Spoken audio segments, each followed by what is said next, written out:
आज मैं आपके बीच में 3 प्रश्न रखूंगा। पहला प्रश्न सदगुरु कबीर साहिब से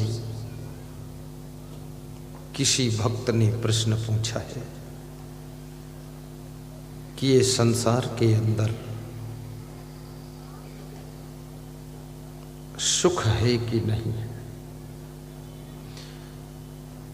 और यदि सुख है तो लोग दुखी क्यों रहते हैं,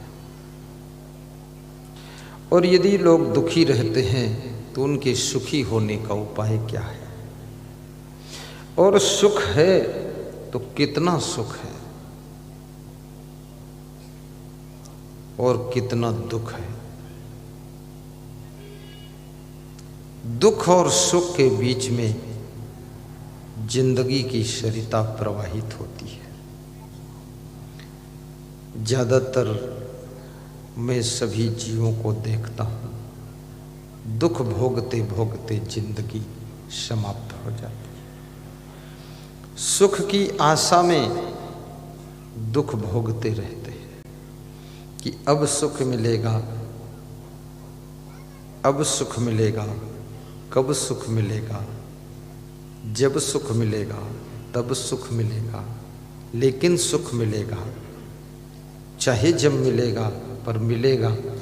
इस आशा में तुम निरंतर दुख भोगते रहते हो, और दुख भोगते भोगते जब कभी थक जाते हो तब तुम कहते हो दुनिया में सुख नहीं है, सुख नहीं है, ये घोषणा कर देते हो। पर ये घोषणा केवल आपका अनुभव है, आपकी फीलिंग है। ये सार्वभौमिक यूनिवर्सल ट्रुथ नहीं है, ये सबका सत्य नहीं है, ये केवल तुम्हारा सत्य है। और याद रखना, सुख और दुख, सुख तो सभी ढूंढते हैं, लेकिन ये कोई विरले पता लगाता है कि दुख जो मिल रहा है ये दुख क्यों मिल रहा है। जब हम सुख ढूंढ रहे हैं और सुख चाहते हैं तो ये दुख क्यों आ जाता है, ये दुख के आने का कारण क्या है। कितना ही सुख ढूंढो, कितना ही स्वास्थ्य को ढूंढो, लेकिन जब तक बीमारी का पता नहीं लगाओगे कि बीमारी क्यों आती है, कैसे आती है, कब आती है, बीमारी का कारण क्या है, तब तक तुम स्वस्थ नहीं हो सकते हो। बीमारी के आने के कारण को मिटा दिया जाए तो बीमारी जब नहीं आएगी तो स्वस्थ तुम आराम से हो जाओगे। स्वस्थ रहने के लिए कोई मेहनत नहीं करना पड़ेगा, क्योंकि बीमारी का ना होना ही स्वस्थ होना है, दुख का ना होना ही सुखी होना है।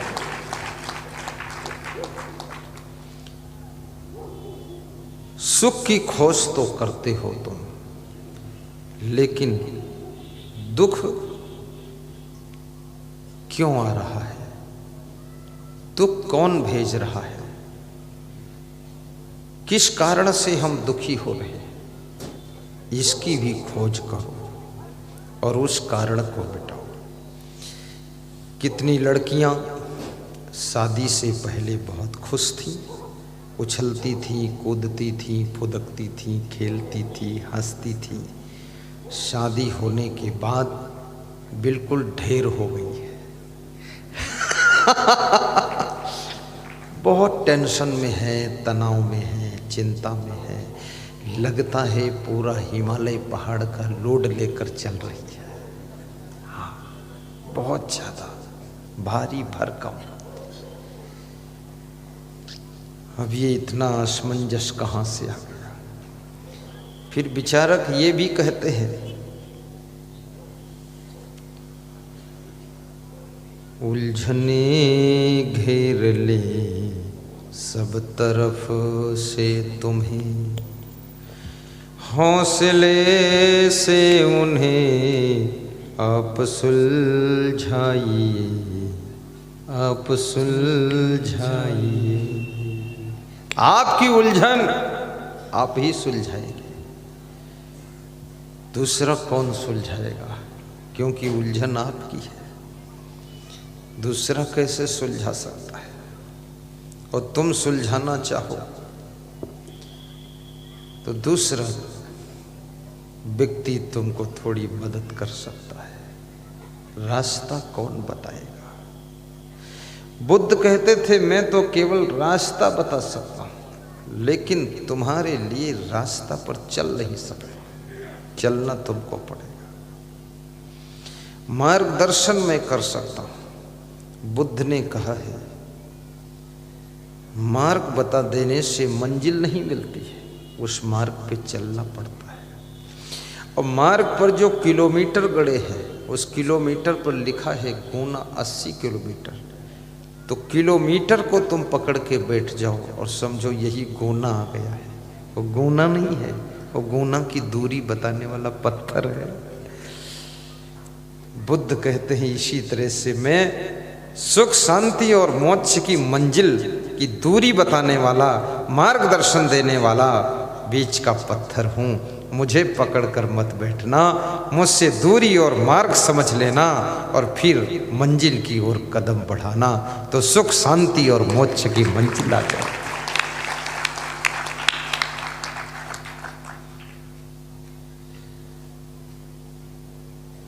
दुख सुख बड़ी विचित्र है। कभी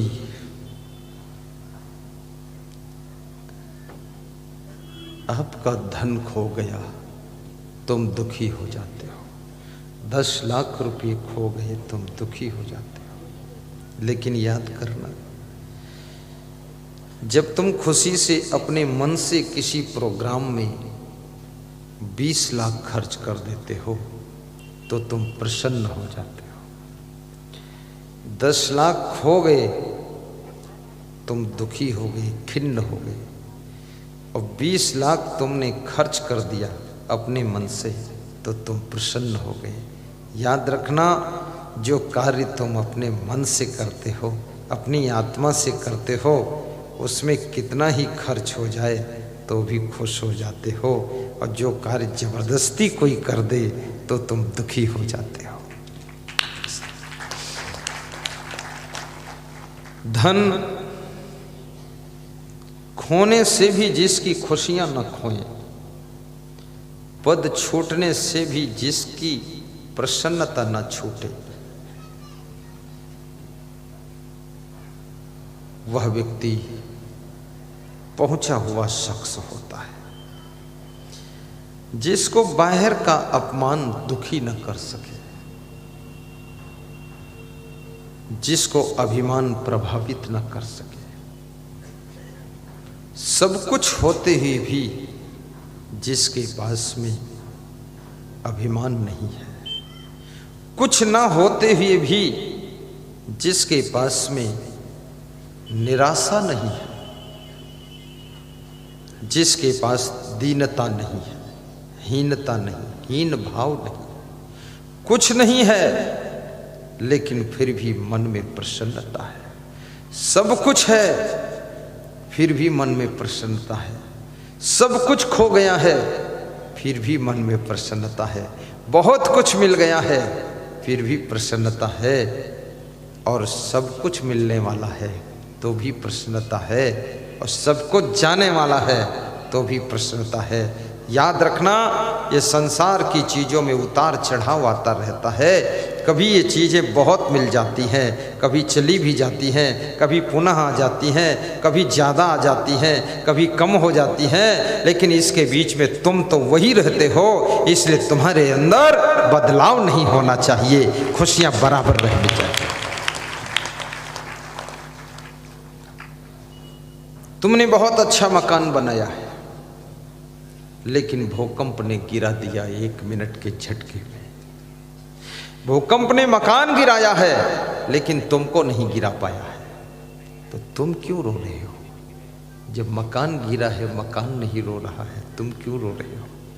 मकान बनाने वाला नहीं गिरा है, बल्कि मकान गिरा है, अब बनाने वाला मजबूत खड़ा है, तो फिर से मकान खड़ा हो सकता है।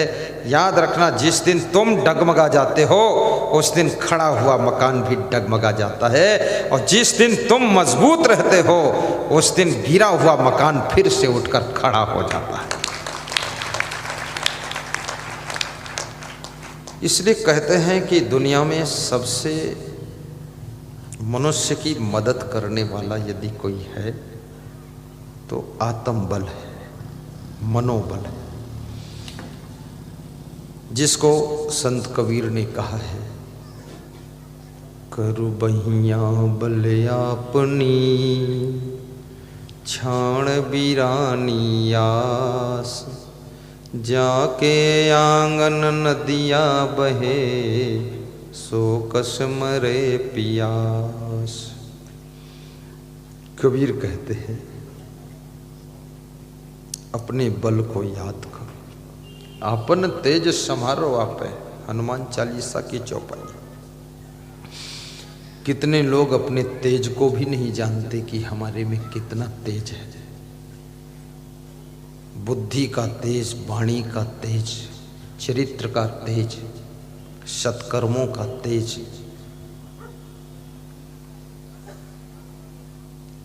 पवित्र व्यवहार का तेज, धैर्य से बैठना, कोई उठना मत। जो ज्यादा तेजस्वी भी है उठ भी सकता है, और विशेष तेज वाला जा भी सकता है, और समझ गए अपना तेज संभाल लिया, अब इनकी क्या जरूरत है संगदेव की। इसलिए बैठे रहना, प्रभु अभी तेज मत दिखाना हमको, सत्संग समाप्त हो तो सड़क पर तेज दिखा देना जाके। प्रेम से बैठना चाहिए सत्संग में। आइए तो धैर्य से बैठिए। दुनिया के काम जिंदगी भर कर चुके हो, बचपन में किया, जवानी में किया, बुढ़ापे में किया, खूब किया, सब किया, लेकिन जो मिला वो बहुत है, जो नहीं मिला वो भी मिल जाएगा। पर सत्संग में बैठकर सुनने का मौका कभी कभी शायद मिलता है, वो मौका मिला है। इसलिए ऐसे मौका में उठना नहीं, पीछे मुड़कर देखना नहीं, और बीड़ी पीने का मन हो तो भी जाना नहीं। बीड़ी से कह देना तेरी ऐसी की तैसी, नहीं जाऊंगा।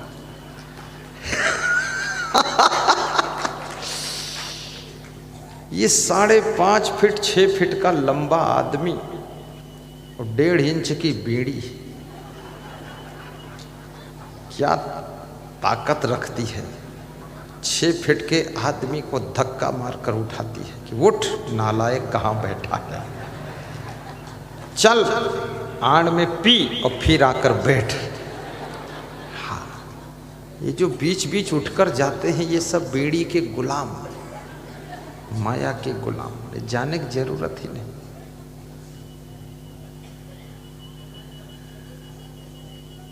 मैं बचपन में कभी कभी भागवत सुनता था, तो जब तक भागवत चलती थी वहीं बैठा रहता था। 80% भागवत जो सुनता था उसे याद कर लेता था, ध्यान से सुनता था। कभी कभी अखंड रामायण पढ़ने के लिए जाता था, गांव के लोग बुला ले जाते थे, तो 6-7 घंटे अकेले ही पढ़ता रहता था। सिया राम में सब जग जानी, बेचे दूध मिला वहीं पानी। पढ़ता रहता था।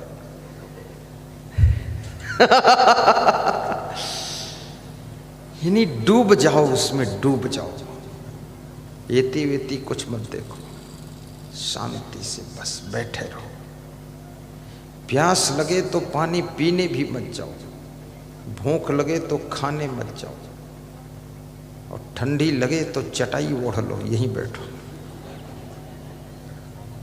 सूर्य देवता भी दर्शन करने के लिए झांक रहे हैं कि मैं किधर से घुसूं पंडाल में।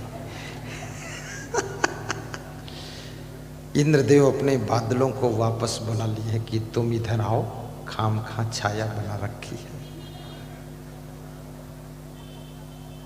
इंद्रदेव भी मदद करते हैं। गुना में आने से पहले पानी का छिड़काव इंद्रदेव ने किया है।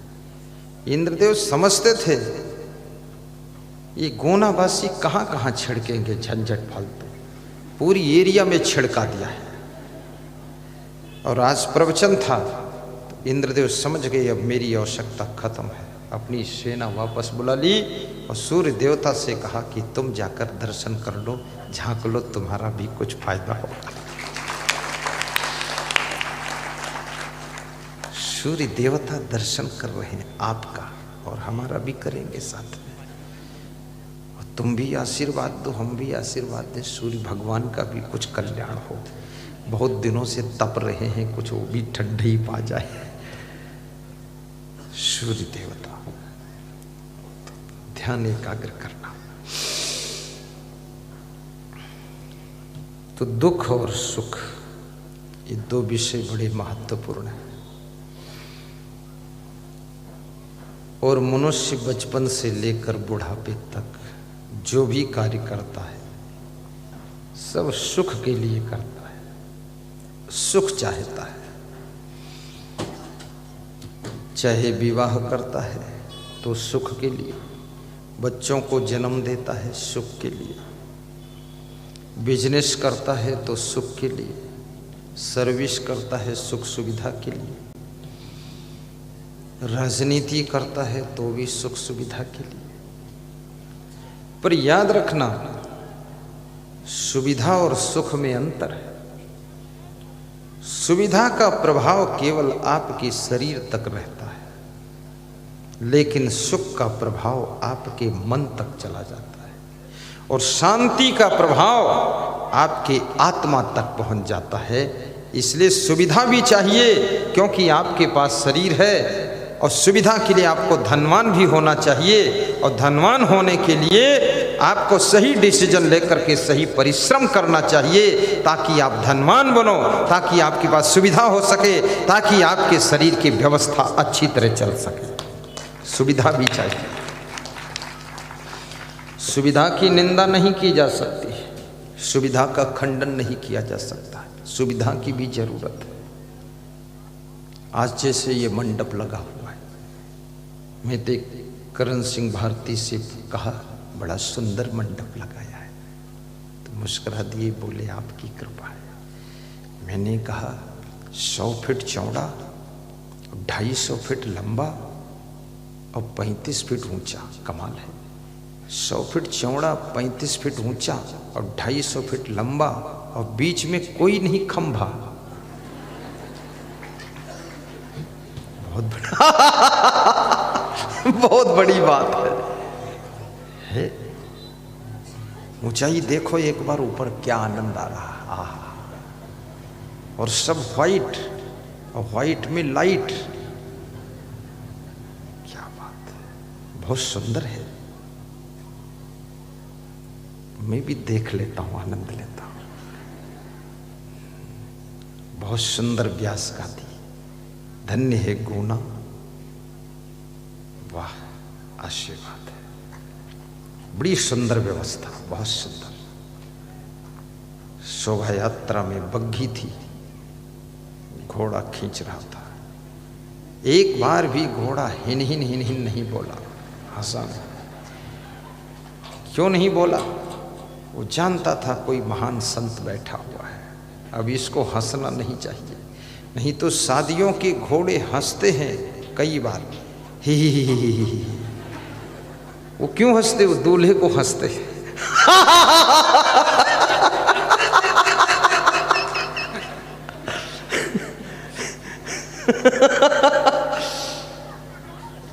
दूल्हा जो बैठा है घोड़े की पीठ पर, उसको हंस रहा घोड़ा, ही करता है।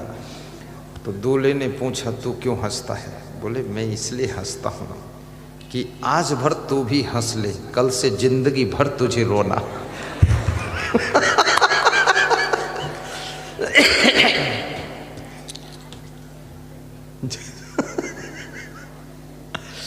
गुना में दूना आनंद आना चाहिए। अच्छा प्रवचन होना चाहिए, कसर ना रहे, पूरी ताकत लगानी है।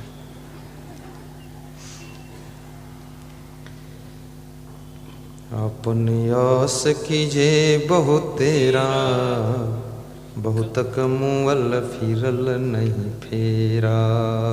इंद्री कहाँ करें विश्रामा, सो कहाँ गए जो कहत होते रामा। अपन तेज समारो आपे, तीनों लोक हाँकते कांपे। इसलिए आपकी जो अंतरात्मा है, उसका जो आत्म बल है, ये सबसे बड़ा बल है। आत्म बल से छोटा मनोबल, मनोबल से छोटा बुद्धि बल, बुद्धि बल से छोटा जन बल, जन बल से छोटा धन बल, और धन बल से छोटा तन बल, और तन बल से छोटा पता नहीं क्या है।